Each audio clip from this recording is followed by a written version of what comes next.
Hello everyone, welcome to my channel. Myself Krishna Gupta. चलिए आज अपन पढ़ेंगे स्टेट ऑफ मैटर चैप्टर, उसका रिवीजन करेंगे। ठीक है, स्टेट ऑफ मैटर चैप्टर का दूसरा नाम है गैसियस स्टेट। उसको अपन शॉर्ट नोट से रिवाइज करेंगे। ठीक है, देखिए गैस के पास मेनली तीन प्रॉपर्टी होती है। पहली प्रॉपर्टी होगी उसकी वॉल्यूम, दूसरी होगी टेम्परेचर, तीसरी होगी अपनी प्रेशर। ठीक है, गैस के पास अपने पास कितनी गैस के पास अपने पास तीन प्रॉपर्टी होती हैं, वॉल्यूम, टेम्परेचर, प्रेशर।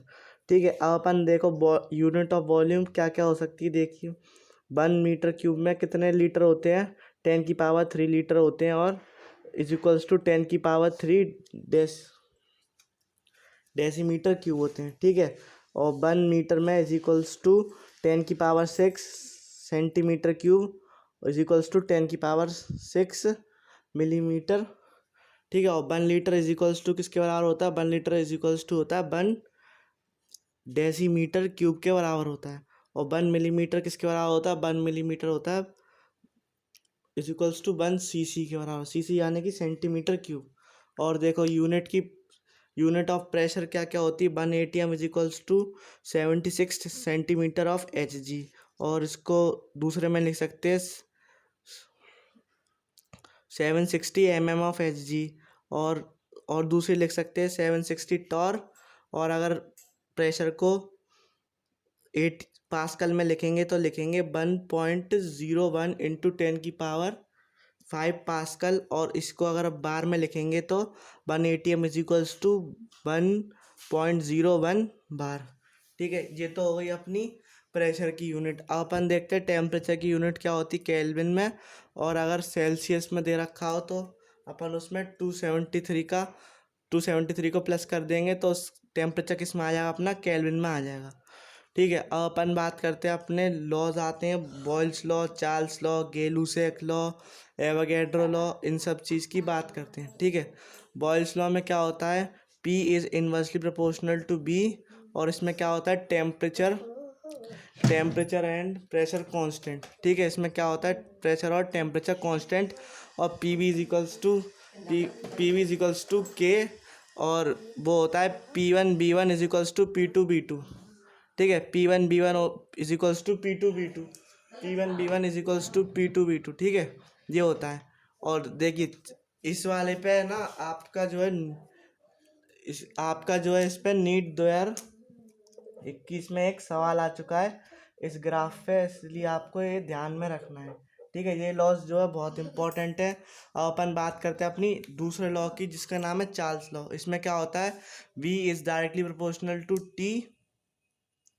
ठीक है, इसमें अपना क्या कांस्टेंट होता है, इसमें होता है अपना प्रेशर कांस्टेंट। ठीक है, आपको पता होना चाहिए ये इसमें क्या होता है, अपना प्रेशर कांस्टेंट होता है।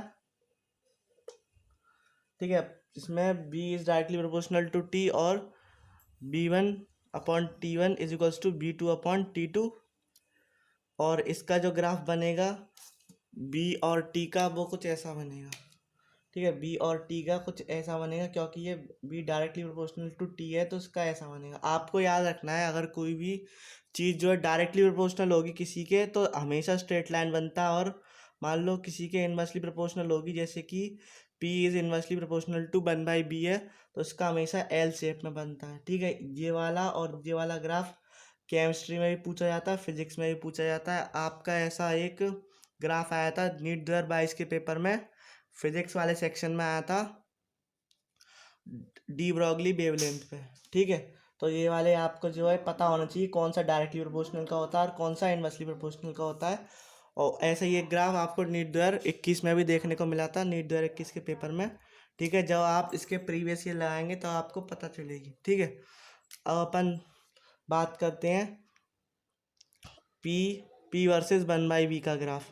तो P वर्सेस 1/B का ग्राफ, अगर अपन उसको y=mx से कंपेयर करें, ठीक है, P=1/B को अगर अपन y=mx से कंपेयर करें तो y is directly proportional to x, directly proportional का साइन हटाएंगे तो kx। तो ये कैसी होगी, y=mx का ग्राफ हो गया, यानी कि ये स्ट्रेट लाइन बनेगा। ठीक है, ऐसे ही आपको ये जो है ग्राफ जो है ध्यान रखनी है। मैंने आपको बताया B वर्सेस T का ऐसे बनेगा, B वर्सेस 1/T का ऐसा बनेगा, क्योंकि ये इनवर्सली प्रोपोर्शनल का रेशियो है। ठीक है। और एब्सोल्यूट जीरो अपन कब बोलते हैं? एब्सोल्यूट जीरो अपन बोलते हैं जब जब 0 केल्विन होता है, 0 केल्विन यानी कि -273 सेल्सियस। ठीक है, आपको जो है पता होना चाहिए एब्सोल्यूट जीरो कब बोलते हैं। एब्सोल्यूट जीरो कब बोलते हैं? जब -273 सेल्सियस टेम्परेचर होता है। ठीक है, अब अपन बात करते हैं गे लुसेक लॉ की। गे लुसेक लॉ में क्या बोलता है? अपना जो होता है ना, इसमें होता है वॉल्यूम कांस्टेंट, और देखिए मोल्स जो होते हैं ना, मोल्स तो सब में ही कांस्टेंट होते हैं। देखो मोल्स चार्ल्स लॉ में भी कांस्टेंट होते हैं मोल्स, और इस वाले में भी मोल्स तो सब में ही कांस्टेंट होते हैं। ठीक है, इसमें जो है वॉल्यूम कांस्टेंट होगा, तो जो इसका जो इस कंडीशन को अपन क्या बोलते हैं? जब वॉल्यूम कांस्टेंट होता है तब इसको बोलते हैं आइसोकोरिक। ठीक है, आपको ये जो पता होना चाहिए, ये अपन थर्मोडायनेमिक्स में पढ़ेंगे, पर इसमें भी कभी कभी पूछ लेता है। ठीक है, और प्रेशर कॉन्स्ट जिसमें प्रेशर कांस्टेंट है इस वाले में, तो इसका जो ग्राफ होगा ना, वो क्या होगा? अपना आइसोबैरिक। ठीक है, यहाँ लिखा हुआ है, आपको जो है ध्यान से पढ़ना है। ठीक है, अब अपन बात करते हैं गे लुसेक लॉ। गे लुसेक लॉ क्या कहता है? P is directly proportional to T, जिसमें अपना वॉल्यूम कांस्टेंट होता है और नंबर ऑफ मोल्स तो सब में ही कांस्टेंट होते हैं, मैंने आपको बताया। तो इसका फॉर्मूला जो आता है वो आएगा P/T is equals to K, यानी कि कांस्टेंट, यानी कि P1 is equals to P2 ये अपना कौन सा है? गे लुसेक लॉ। ठीक है, आपको ये जो है पता होना चाहिए। अब देखिए ऐसा ऐसा सवाल भी आ सकता है कि अपना P वर्सेस B का ग्राफ दे रखा है और पूछ ले कि किसका टेम्परेचर ज़्यादा है, किसका प्रेशर ज़्यादा है। तो आपको एक ऐसे लाइन ड्रॉ करनी है, उससे क्या अपना जो है वॉल्यूम फिक्स हो जाएगा। फिर आप जो है स्लोप से पता कर सकते हैं कि किसका स्लोप ज़्यादा है, किसका स्लोप कम है। तो उससे आप पता कर सकते हैं कि P1 बड़ा है, P2 बड़ा है। उसके बाद पहले तो सबसे बड़ा क्या है? अपना P1, फिर उसके बाद P2 है, फिर उसके बाद P3 है। ठीक है, अब अपन एवोगैड्रो लॉ की बात करते हैं। एवोगैड्रो लॉ में क्या होता है? एवोगैड्रो लॉ में बोथ टेम्परेचर और प्रेशर दोनों कांस्टेंट होते हैं। आपको पता होना चाहिए एवोगैड्रो लॉ में टेम्परेचर और प्रेशर दोनों कांस्टेंट होते हैं। ठीक है, और उसका जो फॉर्मूला मैं अभी आपको लिख के बताता हूँ कैसे लिखते हैं उसे।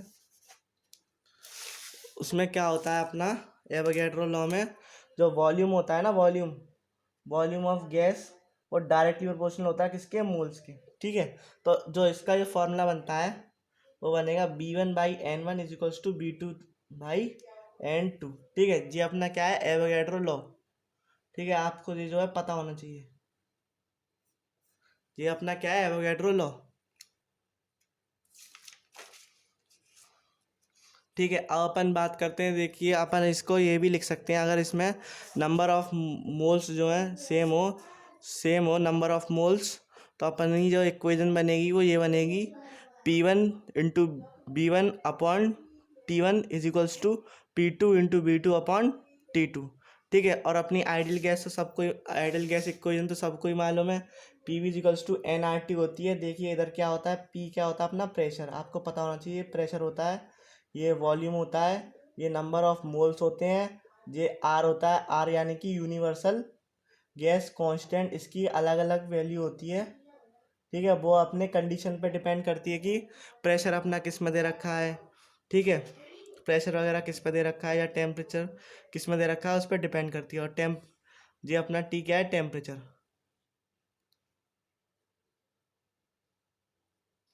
ठीक है, और अपनी देखिए आर की जो अलग अलग वैल्यू है, ATM लीटर वाली जो वैल्यू होती है वो होती है R इज इक्वल्स टू 0.0821, या फिर अपन इसको ये भी लिख सकते हैं 0.083 लीटर ATM मोल पर केल्विन। ठीक है, इसको ATM में भी लिख सकते हैं, बार में भी लिख सकते हैं। अगर जूल वाली दे रखी हो तो जूल वाली जो वैल्यू है ना, वो अपनी कितनी आती है? जूल वाली वैल्यू आती है R की 8.314 जूल पर मोल केल्विन। और कैलोरी में पूछे तो 2 कैलोरी पर मोल केल्विन। ठीक है, अब अपन बात करेंगे एक डेंसिटी का जो फॉर्मूला है वो देखेंगे कि कैसे निकालते हैं उसे, डेंसिटी के फॉर्मूले को। ठीक है, इस पे भी जो है सवाल पूछा हुआ है प्रीवियस ईयर में। देखिए अपनी जो आइडियल गैस इक्वेशन होती है क्या होती है, P V is equals to N R T. क्या होती है अपनी, P V is equals to N R T. ठीक है, तो अपन को डेंसिटी निकालनी, तो इससे कैसे निकालेंगे, देखो नंबर ऑफ मोल्स आपने मोल्स वाले चैप्टर में पढ़ा होगा, वो निकालते हैं अपन given mass upon molar mass. ठीक है, given mass upon molar mass into R T. ठीक है, और जो अपना डेंसिटी होता है वो कितना होता है अपना, मास अपॉन वॉल्यूम, अपन उसको डेंसिटी बोलते हैं। ठीक है, तो अपना क्या होगा, मैं इसको कैपिटल एम ले रहा हूँ और इसको मैं स्मॉल एम ले रहा हूँ। ठीक है, तो मैं कैपिटल एम को इधर भेज दे रहा हूँ और बी को नीचे भेज दे रहा हूँ इंटू आर टी। ठीक है, इसको अपन बोलते हैं डी। ठीक है, और अपना जो डी का फॉर्मूला हो जाएगा वो हो जाएगा P M by R T is equals to D. D यानी कि डेंसिटी, क्या अपनी डेंसिटी। ये जो फॉर्मूला, इस पे जो सवाल आ सकता है, अपन को प्रेशर की वैल्यू दे देगा, ठीक है, मोलर मास की दे देगा, आर की और टी की दे देगा, अपन को डेंसिटी पूछ लेगा, या फिर डेंसिटी की दे देगा, आर की, टी की दे देगा, एम की दे देगा, पी की पूछ लेगा। ठीक है, इसमें से कोई भी एक अननोन करके आपसे जो है सवाल पूछ सकता है। ठीक है, अब अपन बात करते हैं आगे डाल्टन्स लॉ की। डाल्टन्स लॉ भी बहुत इंपॉर्टेंट है। इसका सवाल आपको नीट 2020 में आपको देखने को मिलेगा एक सवाल। ठीक है, Dalton law of partial pressure. P अगर पी ए होगा तो उसका उसका मतलब है partial pressure of A. P B होगा तो क्या होगा, उसका मतलब पार्शियल प्रेशर ऑफ बी। और पी सी होगा तो उसका मतलब क्या होगा, पार्शियल प्रेशर ऑफ सी। ठीक है, और टोटल प्रेशर लिखने का जो फॉर्मूला है वो है P total is equals to P A plus P B plus P C. ठीक है, अगर मान लो कोई सी भी गैस का इंडिविजुअल पूछ रहा है, अगर पी ए का पूछ रहा है, तो उसमें क्या कर देंगे अपन, एक्स ए। एक्स ए क्या है अपना, मोल फ्रैक्शन ऑफ